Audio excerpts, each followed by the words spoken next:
Екологистик сервис е приватна компанија формирана во 2018 година, која за кратко време високо се позиционираше на листата на пазарот на приватни поштенски услуги.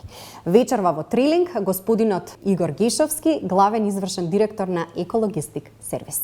Господине Гешовски, во време во кое некако се завршуваме на брзина на интернет, живее ли сте уште на традиција на испраќање честитки, особено популарна во овие празнични месеци и денови? За жал, скоро и да ја нема. Нашите сервиси се фокусирани на испраќање на пакетчиња, пакети, поклони. Има по многу ретко некоја честитка. Таа традиција, за жал, со современите технологии и начин на живење веќе во изумирање и се помалку и помалку. Вашата компанија постои на пазарот повеќе од 5 години. Генерално ја поминавте ковид кризата, сега сме длабоко навлезани во финансиската криза. Како ги оценувате мерките на државата кога станува збор за финансиската и економска криза? Видете, ние како мала држава, како држава со слаб буџет, како држава која нема големи ресурси или има многу слаби ресурси, реално не се следовме најдобро, но тоа не е одлика само за нашата држава, генерално и регионот, да не кажам и цела Европа во однос на кризата. Жално е тоа што ние сепак, иако сме толку сиромашни, успеавме да имаме најголема инфлација, најголемо покачување на цени. Мерките што се носат, немаме правична оценка дали се правилни, дали имаат ефект.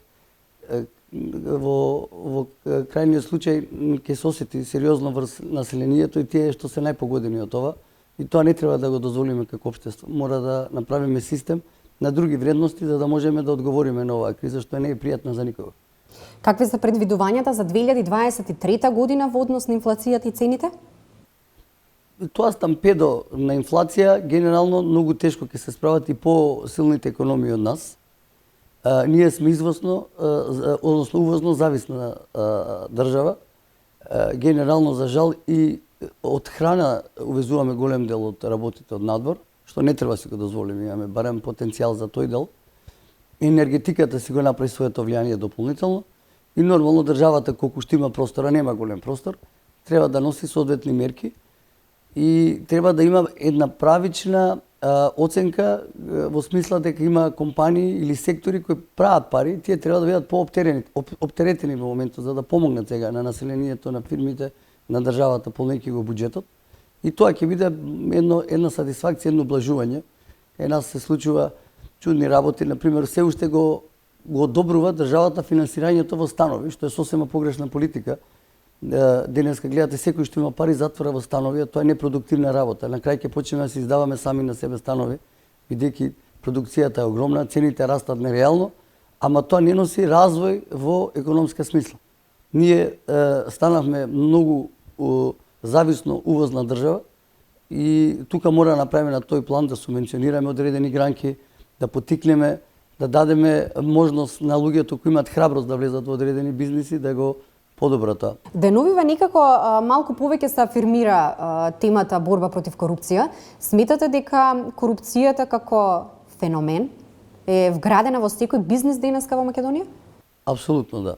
Ние како општество, не сакам да прозивам ниту една власт, не ми е идејата тоа, но генерално ние сме отруено општество од корупција на секој чекор.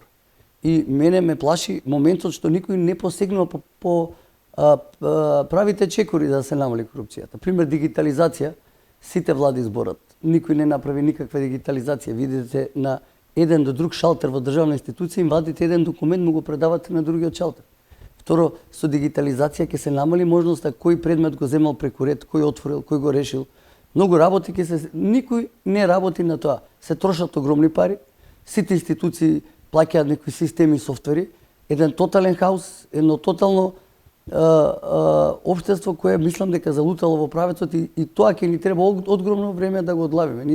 Ние сме во сериозна криза секаква, не е само економска, политичка, него реално немаат луѓето више доверува во системот, во институциите, и тоа ме плаши. Ние мора да преземеме брза акција да го санираме. Ние сме во фаза каде што гори, во сите сектори, по сите основи гори. Не е само тука корупцијата, дали правосудниот систем, одете во здравство, во секој сегмент на нашето живење и никој не покренува конкретни иницијативи. Сите чекаат само некој тендерче да дојде ако може да се изгребат. сите работат на маркетинг, да искочат во емисија да раскажат некоја приказка, ама бројките и фактите се поразителни за целата држава и тоа е опасно момент. Го започнувате бизнисот со 10 вработени во 2018 година. Тогаш еден автомобил марка Југо и неколку велосипеди. Денеска броите над 250 вработени. Практично логистиката е најважниот елемент во вашето работење. Колку време е потребно за да се достави една пратка од страна на Екологистик сервис?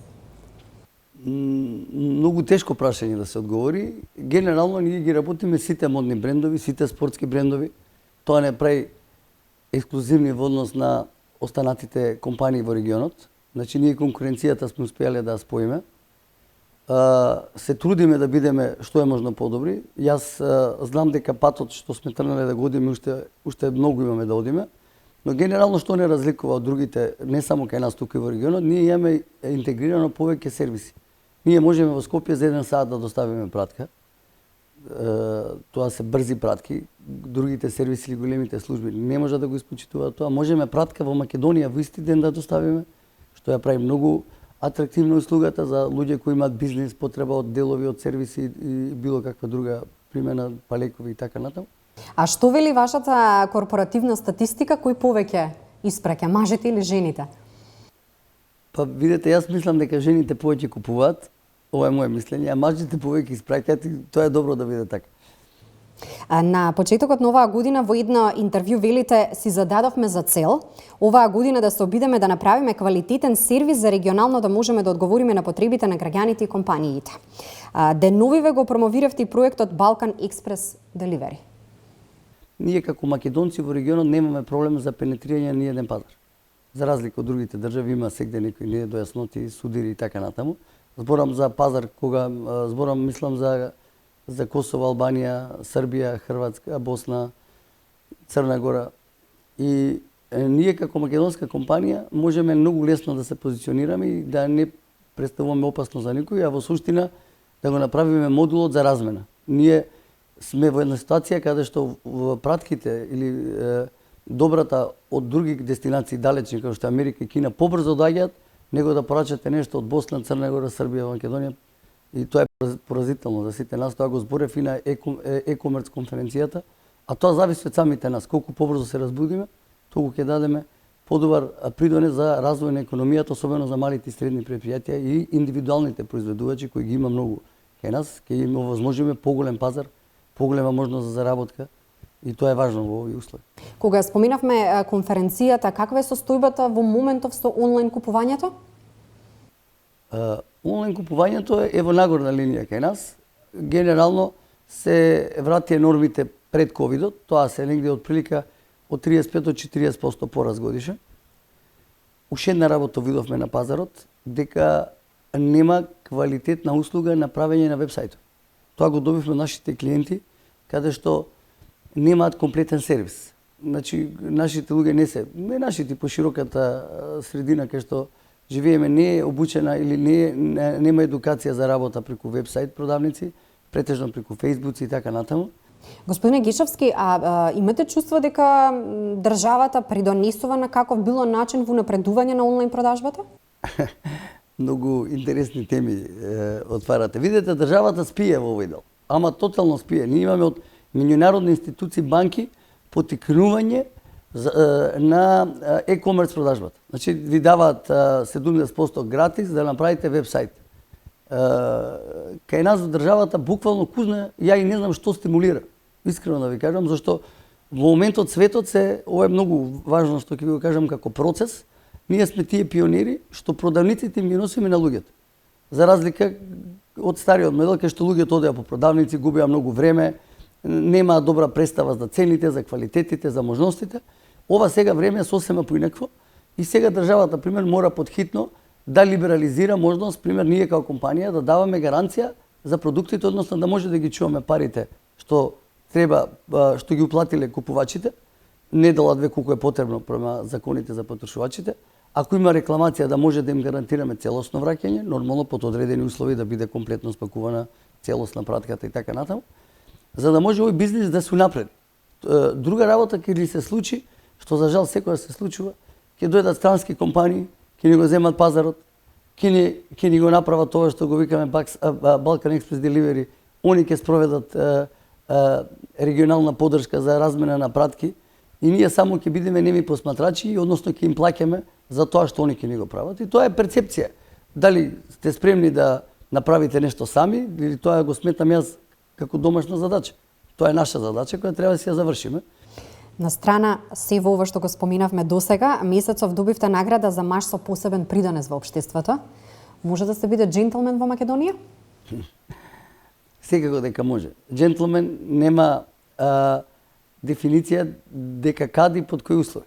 Джентлмен, мислам дека претежно тоа го има човекот во себе или го нема. А што треба да поседува еден джентлмен според вас? Па види, тоа е многу по-комплексен одговор. Ние ќе кажам на кратко што сме успеале да направиме. Во време на кризата, во првата година имавме 56 акции, официјални зборам, иначе сигурно биле многу повеќе, публикувани зборам со благодарници. Во втората година преку 100 акции имаме. Иначе до нова година имаше 3-4 акции, мислам за кажано, ако е сега празнично, ладно. Морам да ви кажам дека чистиме, садиме, носиме компјутери за деца, помагаме во спорт, музика, све што што има можност, на оркестри носиме инструменти, на деца млади што имаат некои таленти ги поддржуваме. Сегде каде што можеме, нормално, колку што ни е силата, ние не сме толку моќни да може да ги решиме сите проблеми, но самата поддршка што ја даваме, луѓето се многу благодарни и реално чувството кога ќе помогнеме на некоја категорија што реално и треба помош, е големо. Господине Гишовски, ви благодарам за вечерашното гостување во Трилинг. Ви благодарам и на вас и ви посакувам успех и успешно на 2023.